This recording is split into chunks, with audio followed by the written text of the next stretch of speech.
Hey, I'm golf broadcaster Matt Adams. The updated and expanded second edition of my book, The Golf Round I'll Never Forget, Golf's Biggest Stars Recall Their Finest Moments, is now available. Readers can expect to march with Arnie's Army at the 1960 U.S. Open, relive Jack Nicklaus's remarkable 1986 Masters win, and be amazed by the Tiger Slam. The Golf Round I'll Never Forget, Golf's Biggest Stars Recall Their Finest Moments. Pick it up where fine books are sold, including BarnesandNoble.com and Amazon.com. This Day in Sports History. And welcome back to This Day in Sports History, a member of the Sports History Podcast Network, your headquarters for the yesteryear of your favorite sports. Learn more and find additional podcasts at sportshistorynetwork.com. It's June 18th, and on this day in 2000, Tiger Woods won the U.S. Open Championship by 15 shots. Woods entered the tournament laser-focused. He had won at Pebble Beach 4 months earlier at the AT&T Pebble Beach Pro-Am. In his previous 23 tournaments heading into the Open, he had won 12 of those.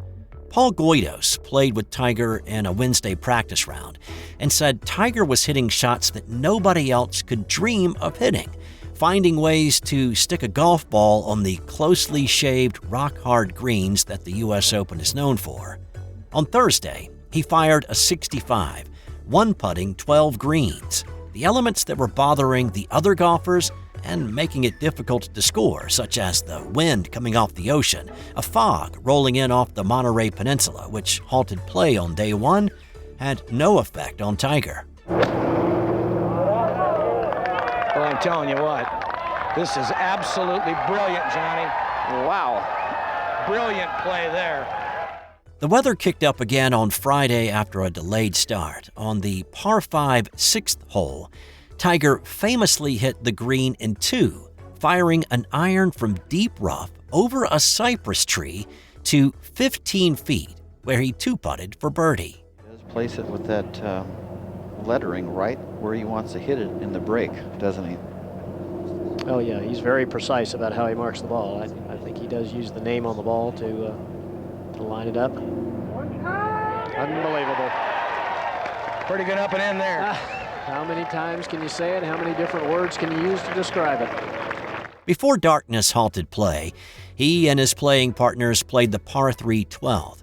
After rolling in a 30-foot bomb for a birdie 2, he celebrated with a fist bump and retired for the night.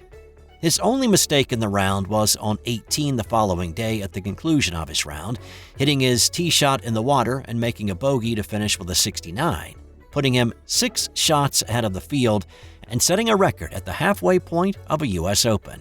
The march to his coronation was on. On Sunday, he started the final round with a 10-shot lead and at 8 under was the only golfer under par. The only question to be answered on this day was how big would his margin of victory be. He started the day by making 9 straight pars, then birdied the 10th, 12th, 13th, and 14th. He finished out his bogey-free round with this putt. So he needs this for the 272 scoring total, which would tie the record. Record shared by Jack Nicklaus and Lee Janzen. And Tiger Woods is the 100th U.S. Open champion in history. Woods was the first golfer to lead wire-to-wire at the U.S. Open since Tony Jacklin in 1970.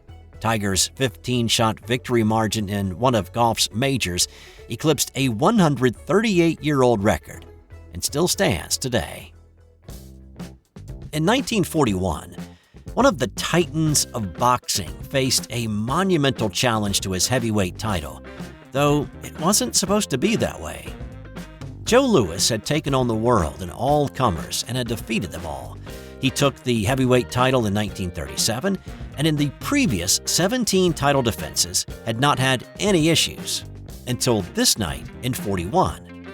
Louis stepped into the ring at New York's Polo Grounds against Billy the Kid Khan.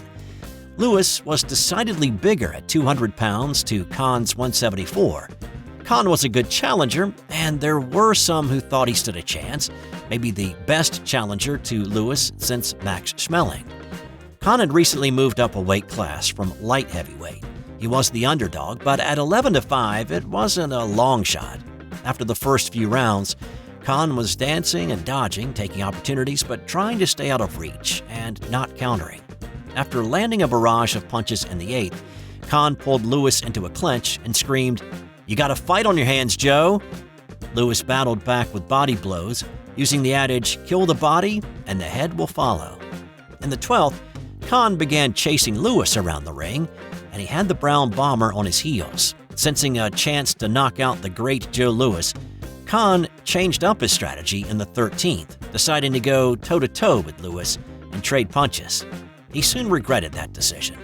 Lewis landed an uppercut to Khan's jaw and buckled his knees. And that was the beginning of the end for Khan.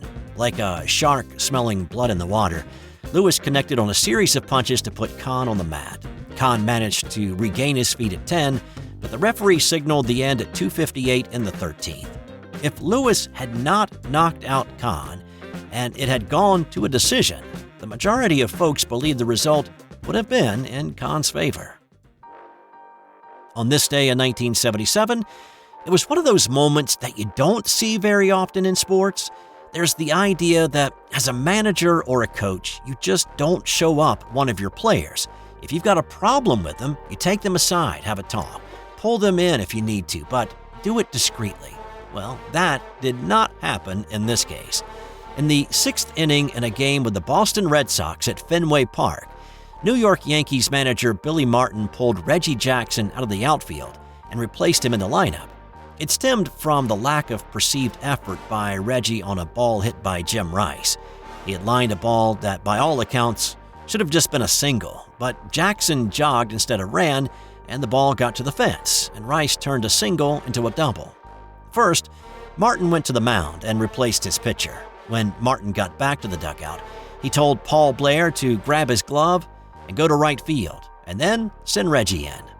The move surprised everybody at Fenway and watching on television. When Blair got to Reggie and relayed the message, Jackson could be seen mouthing the words, "Who, me?" He jogged back to the dugout and immediately confronted his manager. They nearly came to blows, and if it had not been for assistant coach Elston Howard, they probably would have. But Howard wasn't restraining Reggie. Instead, he was holding back Martin, who wanted to go after Reggie. After the game, Martin told reporters, "If you don't hustle, I don't accept it. If a player shows up the club, I show up the player." The Yankees lost the game 10-4, and this confrontation continued to perpetuate the narrative of the Bronx Zoo and the Yankees organization. And time now for today's Non-Sports Did You Know? In the 18th and 19th centuries, there were about 17,000 varieties of apples with a wide-ranging flavor spectrum. Now there are about 200 grown in the U.S., with around 10 showing up in grocery stores across the nation. That's all for now. I'll have more tomorrow on This Day in Sports History. This Day in Sports History is a member of the Sports History Podcast Network, your headquarters for the yesteryear of your favorite sports. Learn more and find additional podcasts at sportshistorynetwork.com.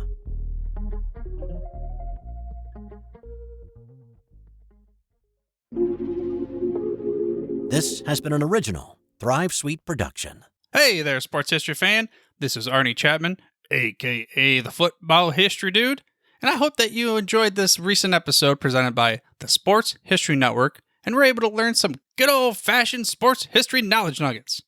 I started the Sports History Network back in 2020 with the mission to help podcasters find a community of like-minded sports history nerds, as well as helping aspiring podcasters to start their own shows. We have a little bit over 30 shows on the network right now covering all sorts of sports history, but as far as I'm concerned, we're just at the toothpick in the ocean moment, that can't even figure it out because there's so much more coming. We wanted to create the ultimate headquarters for sports yesteryear, starting with Podcast Network and our website, but we're going to continue to move into other mediums as well. And here's the cool part, because we want you to be part of our team. So if you're interested in starting your own podcast, or maybe being a guest on one of our shows, or who knows, maybe even writing an article for us over on the website. Seriously, all you gotta do is reach out to us on the contact page over at sportshistorynetwork.com. You can be as technologically savvy as a Neanderthal tapping on a stone trying to figure out this whole hieroglyphics thing back in the day. Again, it doesn't matter, because even if you don't understand the whole podcast space, we have a production team that can pretty much help you out with doing everything. All you got to do, head over to sportshistorynetwork.com, head to the contact page, fill it out. That message goes right to me, and I'll reach out to you as soon as I can. But for now, dude, I'm through if you're through.